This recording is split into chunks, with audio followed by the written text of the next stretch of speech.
Bonsoir, monsieur le ministre. Oui, bonsoir. Et bon retour, entre guillemets, sur ces tribunes du briefing où nous avons régulièrement eu l'occasion de changer avec vous, avec les professionnels des médias, sur des sujets d'actualité. Ce soir, nous voulons que vous puissiez nous édifier sur les motivations de votre décision qui s'en était suivie de la réaction zambienne et qui a quand même suscité des réactions au niveau de certains compatriotes dans la province, dans l'ex-province du Katanga, parce que dépendant de produits qui viennent de ce côté-là. Monsieur le ministre, vous avez la parole. Bon, merci beaucoup, chers collègues. Mesdames et messieurs de la presse, le sujet est très abondant, je ne sais pas par où je vais commencer. Il est vrai que la RDC, par son gouvernement, a pris des mesures de protection de la production locale, tout simplement parce qu'il y avait des pratiques qui étaient illicites en train d'être faites par des pays voisins. Lorsque vous regardez la carte de l'Afrique, en fait, la RDC a 9 voisins. Mais lorsque vous regardez les voisins des voisins, ils sont au nombre de 12. Et donc, dans le périmètre immédiat de la RDC, nous avons à peu près 21 pays qui ont l'ambition de commercer avec la République démocratique du Congo. Au-delà de ces 21 pays, il y en a d'autres qui sont un peu plus loin, qui eux aussi veulent commercer avec la RDC. En fait, le commerce international est régi par les accords de l'OMC, qui est l'Organisation mondiale du commerce, créée en 1995, et la RDC y a adhéré en 1997. C'est cet accord qui définit en fait les relations commerciales entre les États. Alors pourquoi l'accord a existé? C'est parce qu'il s'est observé des pratiques qui étaient en train de tuer soit le commerce, soit la production dans d'autres États. Voilà pourquoi on a voulu réglementer le commerce entre les États. Ça, c'est l'accord de l'OMC. Alors, cet accord définit, par exemple, la manière dont les marchandises peuvent entrer dans un autre pays, la manière dont un pays peut sauvegarder sa production lorsqu'il trouve qu'il est menacé. Et les cas que nous avons connus en RDC s'est appuyé sur 3 ou 4 pratiques. La première pratique observée dans le commerce international, c'est que tous les États voisins de la RDC, ils pratiquent ce qu'on appelle le transbordement des marchandises. Ça veut dire quoi? 1 ou 2 conteneurs quittent la Chine. Ces conteneurs arrivent au Kenya, ils arrivent en Ouganda, ils arrivent au Rwanda, ils arrivent en Tanzanie, ils arrivent à Lusaka, ils arrivent à Luanda. Ces conteneurs ont pour destination finale la République démocratique du Congo. Mais qu'est-ce qui arrive entre les pays-là et certains complices congolais? Ils ouvrent les conteneurs sur les territoires étrangers alors qu'ils étaient destinés à la RDC. Quand ils l'ouvrent, ils font en sorte que maintenant ces marchandises atteignent la RDC bénéficiant du régime des transactions transfrontalières. Ça fait que le pays de transit qui a ouvert les conteneurs, lui a gagné en recette parce qu'il a facturé ces conteneurs soit 10 000, 20 000, 30 000 $. Si c'est 1000 conteneurs de la RDC, il a 50 millions comme ça. Et les marchandises, lorsque maintenant ils vont quitter ces pays voisins, ils viennent soit par vélo, ils viennent soit par trottinette, ils viennent soit par petits véhicules bénéficiant du régime du commerce transfrontalier. Et vous allez voir à Kasumbalesa, à Goma, à Kasindi, des passages comme ça de vélos. Il y a des vélos qui peuvent transporter presque 1 tonne. Si c'est 10 vélos comme ça qui passent le long de la frontière, ça va faire 1 ou 2 conteneurs qui passent inaperçus comme ça. D'autres ont utilisé par exemple les personnes vivant avec handicap. Vous les trouvez sous leur vélo avec des petites marchandises. S'ils sont 1000 par jour, c'est un conteneur qui est passé sans qu'on le sache. Alors qu'est-ce qui arrive? Les pays perdent énormément de recettes comme ça, par la pratique de fractionnement des marchandises dans les pays de transit. Ce sont ces pays-là qui gagnent en recettes. Je vous donne l'exemple du Rwanda. Le Rwanda a ouvert un grand magasin qui peut recevoir des centaines et des centaines de conteneurs. Alors la pratique, c'est quoi? Lorsqu'il importe de la Chine, de Dubaï, du Moyen-Orient, les marchandises arrivent dans cet entrepôt gigantesque, comme si c'était destiné au Rwanda. Alors que la population visée, c'est la population congolaise. Parce que la population rwandaise, c'est 11 millions d'habitants. Alors, lorsque ces marchandises arrivent là-bas, les pratiques commencent. Avec la complicité de ces opérateurs congolais, qu'est-ce qu'on fait? On commence à ramener petit à petit, petit à petit. Ça, c'est la première pratique. Deuxième pratique, ça s'appelle dumping. Le dumping est utilisé par les pays qui amènent dans d'autres pays leurs biens en les vendant presque moins cher que le prix qu'ils pratiquent est chez eux et le prix qui est pratiqué est dans les pays exportateurs. Je donne l'exemple. Vous avez une bouteille du sucre qui coûte l'équivalent de 2000 francs. Et c'est qu'en Angola ou à Lusaka ou je ne sais pas, en Ouganda, cette bouteille-là, pour venir prendre nos devises, il accepte qu'il soit vendu à 600 francs au Congo. Mais comme c'est une recette d'exportation, on ne va pas amener les francs en Ouganda, au Rwanda, en Angola ou à Lusaka. On va amener les dollars. Alors, lui va permettre de perdre sur les prix du bien, mais gagner sur le rapatriement des devises. Et c'est ce qui fait que, finalement, nous connaissons beaucoup de problèmes de fluctuations monétaires. Il y a une troisième pratique qu'on appelle la subvention de l'État. C'est-à-dire, les États constatent qu'il y a un problème de production au niveau intérieur. Ils subventionnent l'agriculture, par exemple, pour baisser un peu le coût de production. Mais ils le font pour leur population. Mais comme ils ont en face un grand pays comme la RDC avec 5 millions d'habitants, malgré le fait d'avoir subventionné leur agriculture, ils permettent que ces biens subventionnés traversent les frontières pour aller tuer les marchés chez les autres. Voilà le contexte que nous vivons en RDC et qui a poussé le gouvernement congolais à se servir d'un instrument puissant qui est l'accord de l'Organisation mondiale du commerce, l'OMC, à son article 6, qui prévoit ce qu'on appelle les mesures de sauvegarde. Lorsqu'un État constate que sa production est menacée, il est en droit de prendre des mesures de sauvegarde pour protéger sa production. Et avec les pays voisins, nous avons signé des accords commerciaux. Comme nous parlons de la Zambie, nous avons signé un accord commercial en 2015 qui définit également à son article 7 et à son article 8 les mesures de sauvegarde que chaque État doit prendre lorsqu'il constate que sa production intérieure est menacée. Alors, lorsque nous avons pris ces mesures vis-à-vis des boissons, vis-à-vis du ciment, vis-à-vis des clinkers, vis-à-vis des carreaux, eh bien, la Zambie a constaté que nous mettons fin à la pratique qui consiste à venir prendre les devises ici chez nous pour fragiliser notre monnaie. Et c'est comme ça qu'en représailles, il a fermé la frontière au motif qu'il y avait de l'insécurité à Kasumbalesa. Alors tout de suite, nous nous sommes appelés au téléphone avec notre collègue de la Zambie pour dire, mais nous avons un accord avec vous. L'accord stipule que lorsqu'un État prend des mesures de sauvegarde, les pays signataires de l'accord doivent saisir, soit par écrit, soit diplomatiquement, l'État voisin pour protester contre la mesure prise. À ce moment-là, dans les 30 jours, on se retrouve et on organise un tête-à-tête pour que la partie qui a pris les mesures puisse expliquer. Et lorsque nous nous sommes retrouvés effectivement à la demande de la Zambie, à Lubumbashi, j'ai dit expliquer tout ce processus pour dire, mais pourquoi vous avez pris une mesure qui est disproportionnée? Parce que nous avons fait des restrictions de certains produits pour des raisons qui sont les nôtres. Si vous devriez réagir, la réciprocité devait exiger que vous aussi vous interdisiez un ou deux produits à entrer sur le territoire zambien. Tout à fait. Par exemple, comme nous avons interdit les bières et les boissons, il devait dire, si tel est le cas, votre timbre aussi n'entre pas ici. Mais lorsqu'il ferme la frontière, c'est-à-dire il interdit même les véhicules de transit. Or, l'accord de l'OMC interdit à tout pays au monde de pouvoir interdire les véhicules de passer sur son territoire, pour autant que ces véhicules ne transportent pas des armes ou des matières qui portent atteinte à la sécurité internationale.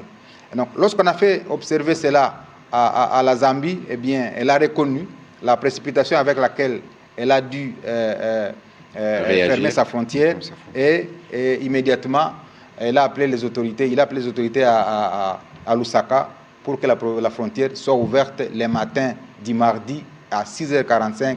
La frontière était ouverte. Donc voilà comment nous avons pu décanter la situation. Entre-temps, comme nous avions déjà pris des mesures, il y avait des conteneurs qui, lorsque nous avions pris les arrêtés portant interdiction ou restriction, il y avait des conteneurs qui soit étaient sur l'océan, soit étaient sur la mer, soit étaient sur la route. Mais ils étaient tous au niveau des frontières. Voilà pourquoi nous avons accordé 30 jours à tous ces conteneurs-là, sous douane, de devoir passer sous un régime exceptionnel pour permettre qu'on ne puisse pas quand même, pour un conteneur qui a quitté la Chine ou qui a quitté, je ne sais pas, l'Australie, de refaire la route de la douane de Kasumbalesa ou de la douane de Kasindi ou de la douane de Lufu pour aller de nouveau en Australie ou en Chine. Et donc on a accordé 30 jours. Et pendant les 30 jours, qu'est-ce que nous allons faire? Nous allons mettre en place une commission mixte qui va vérifier ce qu'on appelle les règles d'origine. Parce qu'en commerce international, lorsque vous signez un accord avec un pays, vous devez veiller sur les règles d'origine. C'est-à-dire les produits qui sont concernés par les échanges commerciaux sont les produits d'origine du pays signataire de l'accord. Si par exemple aujourd'hui nous demandons à la Zambie de nous prouver la nationalité économique des biens, il doit nous dire où est-ce que ces biens est produit. Sinon, qu'est-ce qu'on assiste? On assiste à un système où les produits arrivent dans un territoire voisin, on change l'origine des produits et on les fait traverser comme s'ils étaient originaires du produit dans lequel l'origine a été changée. Alors, les pays doivent débattre et se rassurer des règles d'origine, c'est-à-dire la nationalité économique du bien doit être définie entre les États pour que ces biens-là fassent l'objet des échanges commerciaux entre les signataires de l'accord. C'est un peu technique. Mais bon, de toute façon, mais quels ont été les critères qui ont milité au choix de produits qui ont été concernés par votre mesure? Oui, le choix est dicté d'abord par la possibilité pour les Congolais eux-mêmes de devoir produire ces biens. Parce que lorsque vous avez la Bralima, lorsque vous avez Bra Congo, lorsque vous avez Bra Simba, pour ceux qui ne le savent pas, après l'État, ce sont ces entreprises-là qui sont pourvoyeurs d'emplois.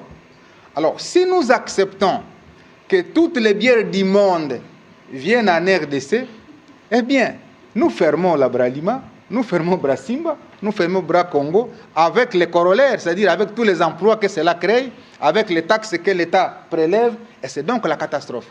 La mesure que nous prenons est souvent prise dans tous les États du monde. Lorsque vous voyez entre la France et l'Angleterre, il y a un problème de viande, eh bien, subventionné par soit la France, soit par l'Angleterre, on interdit que la viande ne vienne tuer les marchés. Lorsque vous voyez les vins qui viennent de la France pour les États-Unis bloquent parce qu'ils estiment que si les vins français continuent à entrer en quantité, il va tuer eh bien, les entreprises américaines qui, elles aussi, produisent du vin. Donc, ce sont des pratiques. Alors, on a choisi les produits de grande consommation qui nous permettent effectivement d'amortir les chocs et d'essayer un peu de maintenir nos emplois et de créer des richesses au niveau de notre pays. Voilà, Monsieur le Ministre, vous avez dit l'essentiel, mais dans la protection, parce qu'il y a quelques jours, nous étions avec le vice-premier ministre, ministre de l'économie, qui parlait des mesures concernant certains produits de première nécessité qui devraient être exonérés, bénéficier des avantages. Il y a une question, parce que nous parlons de protection de production locale, peut-être que vous pouvez embrayer sur le sujet.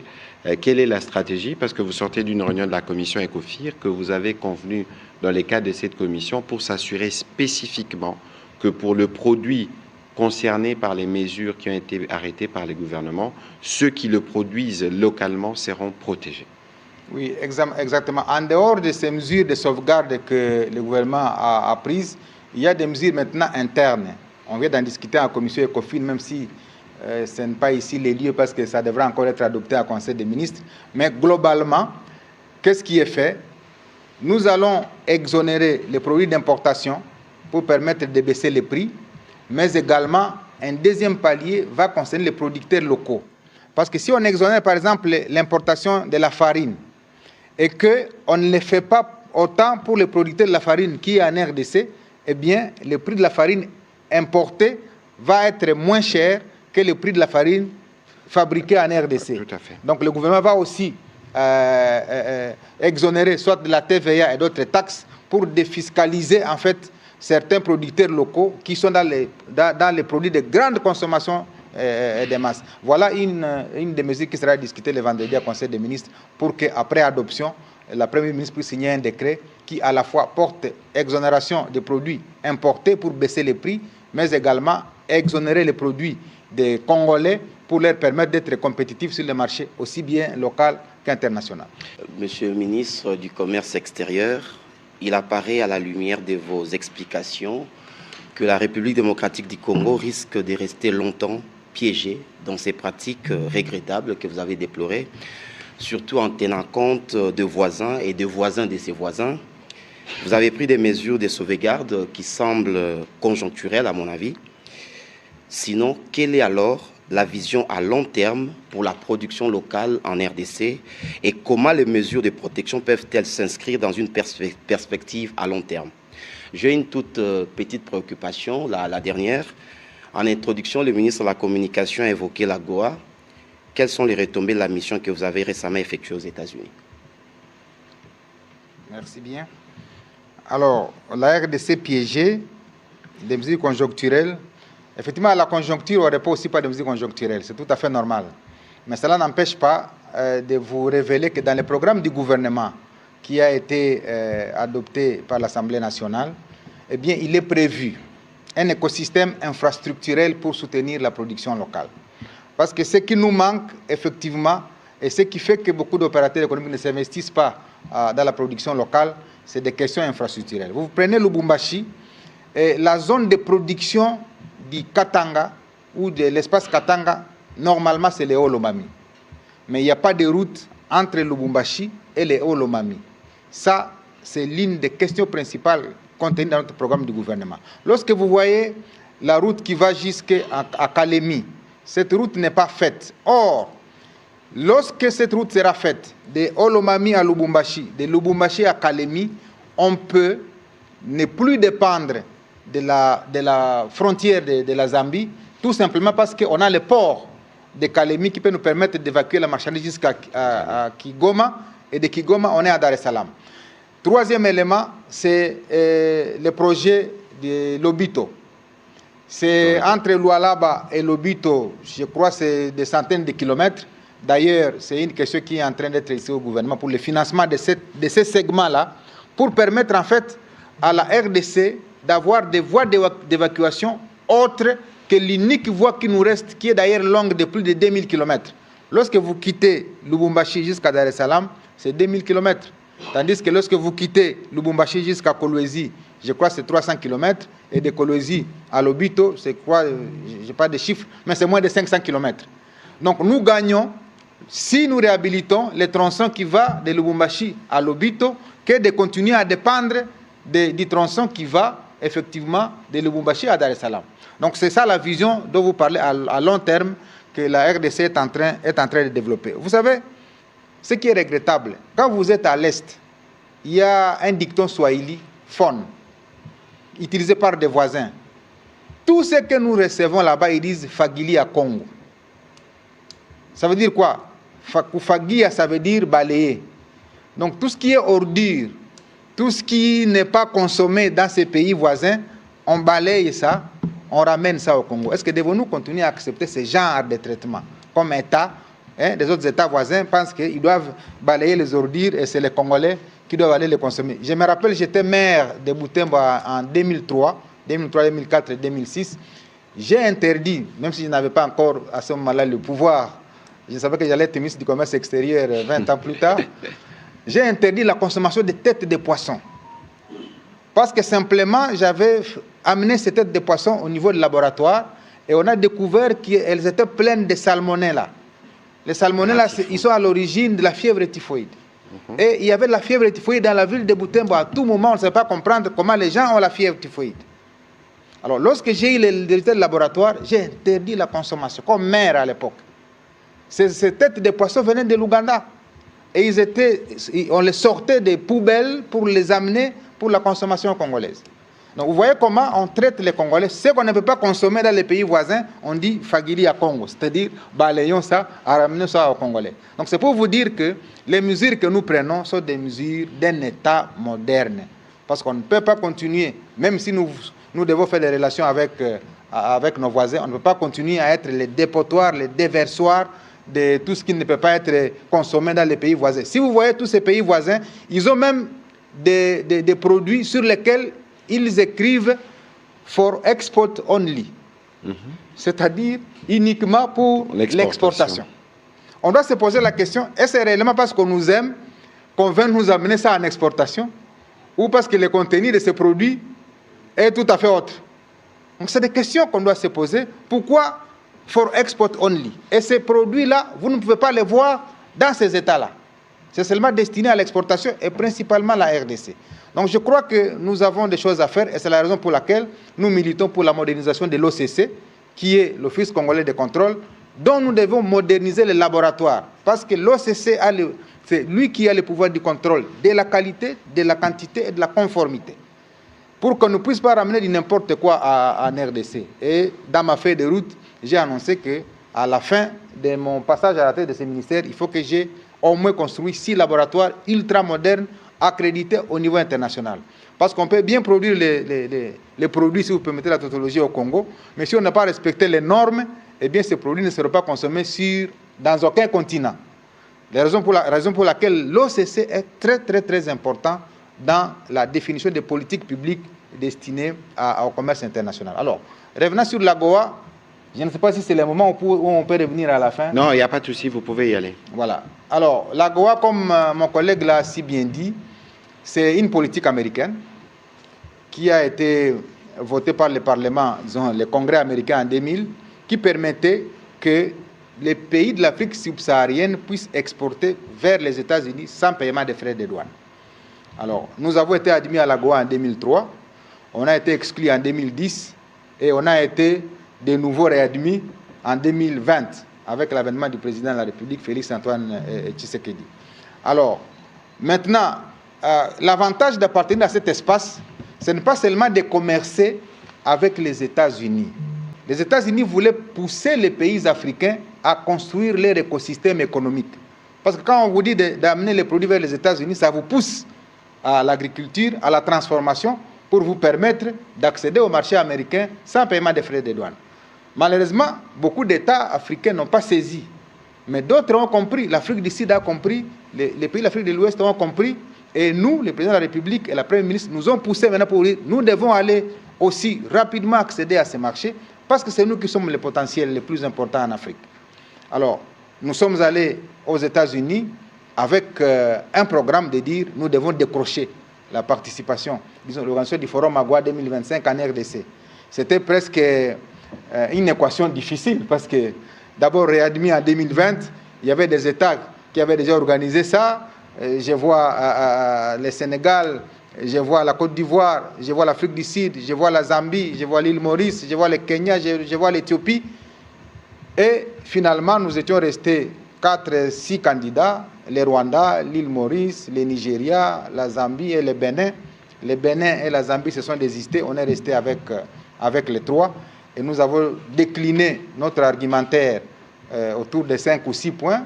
Le premier, c'est que nous avons pris d'abord les zones géographiques pour démontrer à l'opinion que l'Afrique de l'Ouest avait déjà organisé 4 fois cet événement.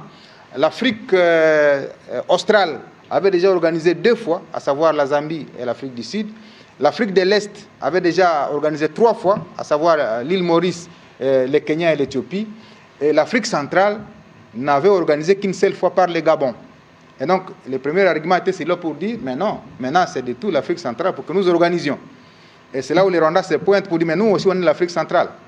Mais comment vous pensez que c'est vous seul? On est passé sur le deuxième argument, mais nous sommes francophones, vous êtes anglophones.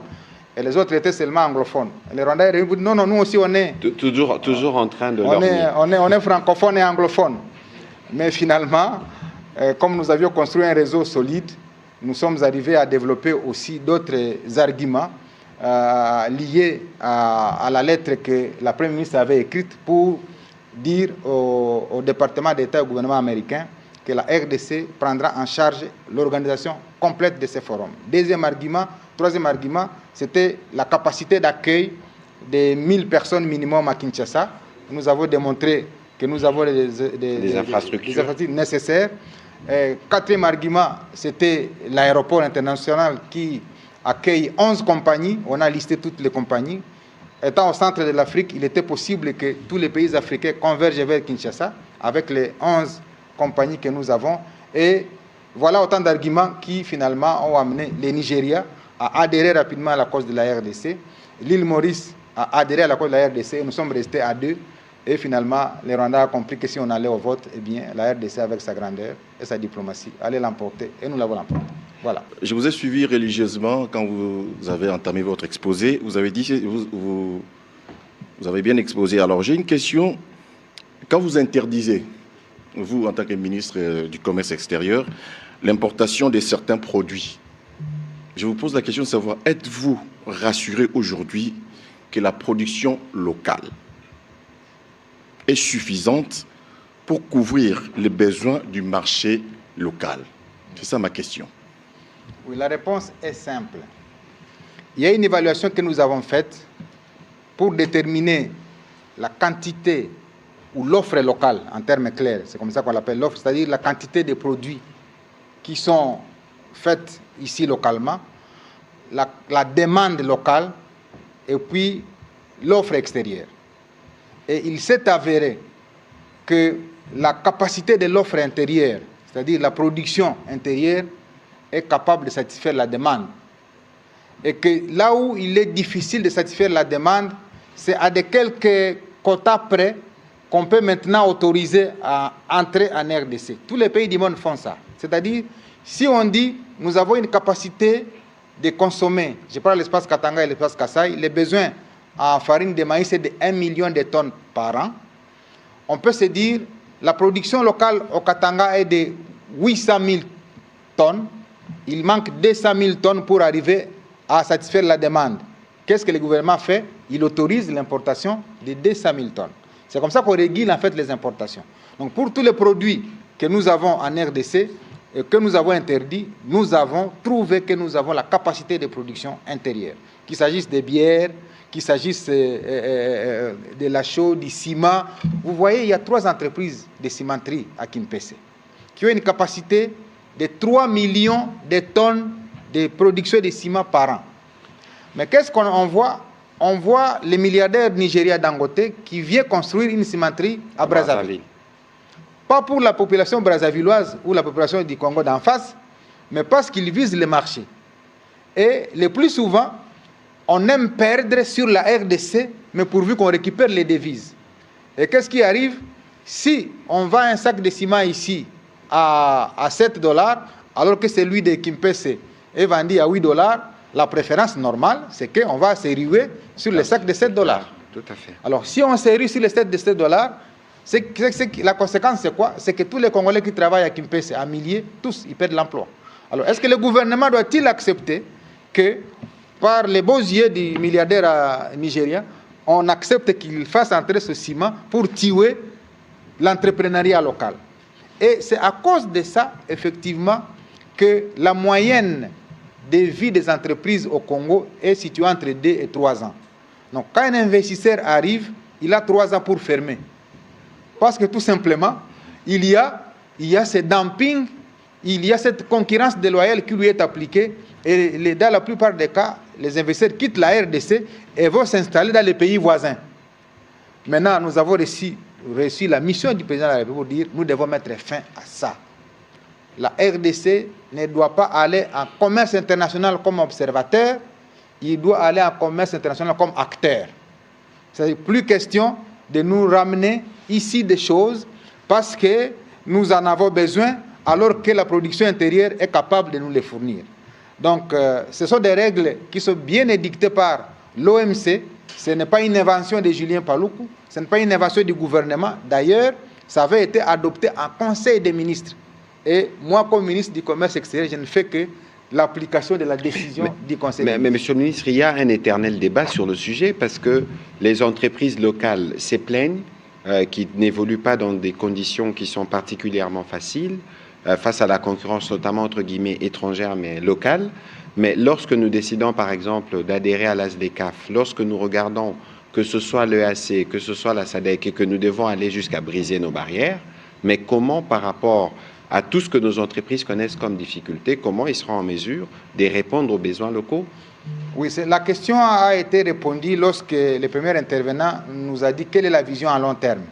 La vision à long terme, c'est effectivement de construire Lorsque j'étais au ministère de l'Industrie, j'avais développé ce qu'on appelle le plan directeur d'industrialisation. Bien sûr, en fait, c'était pour essayer un peu de donner les schémas qui peut aider la RDC à intégrer le commerce international par la construction des infrastructures nécessaires. Vous savez, ces pratiques de dumping, de fractionnement des marchandises, de transbordement, nous font perdre chaque année 5 milliards de dollars. S'il vous plaît, ce n'est pas un chiffre que je vois comme ça. 5 milliards de dollars. Imaginez-vous si on récupère ces 5 milliards de dollars et qu'on les affecte aux infrastructures. Ça nous fait 5000 km de routes asphaltées. En 5 ans, ça nous fera 25 000 km de routes asphaltées. Et donc, or, le réseau routier de la RDC, les réseaux prioritaires, est de 58 000 km. Donc, si en 5 ans, on peut faire 25 000 km asphaltés, on aura fait l'interconnexion de toutes les provinces. Et maintenant, là, on peut passer à une autre étape de la construction des infrastructures énergétiques pour essayer un peu d'électrifier les espaces ruraux et permettre effectivement que la RDC se place en ordre utile comme partenaire à même de soutenir la production locale. Mais il n'y a pas que ces mesures que je viens de citer. Il y a un problème avec notre système fiscal. Nous avons une ordonnance qui fixe la nomenclature des taxes et impôts. Et nous en avons discuté à la commission ECOFIN. On doit revoir cette ordonnance. Vous vous rappelez, monsieur le ministre, que dans les conseils passés, on a demandé qu'il soit révisé cette ordonnance qui fixe la nomenclature des impôts et taxes. Un opérateur économique commence son activité aujourd'hui, ça fait 50 personnes qui se présentent pour lui demander chacune sa taxe. Et finalement, la conséquence, c'est que chacun fuit.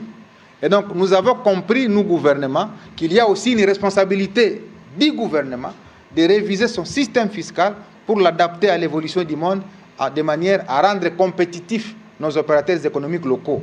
Parce que si on ne le fait pas, eh bien, des gens vont s'en aller. Je me rappelle, dans la zone économique de Maluku, qui est sous régime spécial, hors du droit commun, il y a un agent qui est allé déposer là-bas une note de perception de 11 millions de dollars. Alors, l'investisseur est venu, il a investi 50 millions de dollars pour nous produire les carreaux et des faïences à Maluku, mais un agent de l'État lui amène une note de perception d'une taxe à payer de 11 millions de dollars. Et finalement, il nous appelle et dit, mais qu'est-ce qui se passe? Nous avons cru que la zone économique spéciale, c'est une zone qui est sous régime spécial avec des exemptions qui sont contenues dans une loi. Mais l'argent est venu d'où? Donc c'est pour vous montrer qu'il y a des pratiques aussi qui sont liées à nous, États, que nous devons bannir de la manière la plus forte parce qu'elles sont faites par nos agents qui se comportent autrement que la volonté du gouvernement. Nous avons 80 millions d'hectares de terres arables, c'est la chanson de tous les jours. Donc si un jour on arrive à cultiver 80 millions d'hectares de terres arables, on a 240 millions d'emplois. C'est-à-dire, ça dépasse de loin la population congolaise. Donc on va même importer la main-d'œuvre. Et les Belges avaient compris ça, c'est pourquoi ils avaient des plantations. Et il y en a dont les parents ne restaient pas à Kinshasa. Ils étaient des agronomes, ils étaient des directeurs de sociétés dans les plantations, les PLZ, vous vous rappelez. Donc notre gouvernement est en train de revenir aux fondamentaux. Absolument. Pour que l'agriculture soit la base de la relance économique de la République démocratique du Congo. De toute façon, sur ces sujets, le vice-premier ministre de l'économie avait présenté une note en Conseil de ministres où il est revenu notamment sur ce qui concerne la production du maïs. Mais monsieur le ministre, il y a quand même une question qui mérite de vous être posée. Vous êtes ministre du Commerce extérieur. Pourquoi vous parlez de tout ça? C'est quoi un peu le rôle que vous jouez? Parce que c'est un département dont beaucoup ne comprennent pas toujours les lignes maîtresses. Bon, je ne sais pas si je dois parler des attributions du ministère du Commerce extérieur. En bref, le ministère du Commerce extérieur est un secteur d'appui au secteur productif. C'est-à-dire, il y a l'agriculture, il y a les infrastructures, il y a l'énergie. Le commerce extérieur, il vient en appui pour vous dire, monsieur de l'agriculture, moi qui fais le commerce international, votre marché se trouve telle part. C'est la Chine, c'est 1,4 milliard d'habitants. C'est l'Inde, c'est 1,3 milliard d'habitants. C'est les États-Unis, c'est 330 millions d'habitants. C'est l'ensemble de l'Afrique, c'est 1,3 milliard d'habitants. Alors je vous dis, monsieur le ministre, si vous faites la promotion des avocats et qu'on exporte les avocats vers la Chine et qu'on estime qu'un Chinois consomme un avocat par an, ça fait 1,4 milliard d'avocats consommés en Chine. Mais si vous gagnez ce marché, même si on suppose que tous les Chinois ne mangent pas d'avocats, qu'on prenne la moitié alors, vous aurez au moins 500 millions d'avocats exportés vers la Chine. Si on dit, bon, l'Inde qui a 1,3 milliard n'a pas tel produit, mais il les recherche à travers le monde, monsieur de l'agriculture, qu'est-ce que vous faites? À ce moment-là, je me rabats aussi à celui de l'infrastructure. Je dis, attention, même si l'agriculture produit, si vous faites les routes, ça va permettre à celui-là d'évacuer les produits de là où ils sont produits vers les grands centres de consommation. Je me rabats sur celui des ressources hydrauliques pour dire, mais attention, ce qu'on recherche en Chine, ce n'est pas les produits bruts, il faut qu'ils subissent une légère transformation pour leur donner une valeur ajoutée. Je me rabats sur le ministre de l'électricité, ainsi de suite. Donc, le ministère du Commerce, il est transversal, il vient en appui à tous les secteurs. Maintenant, vous dites, mais pourquoi je parle de tout ça? Parce que c'est ce ministère qui régule les importations et les exportations. Or, les importations,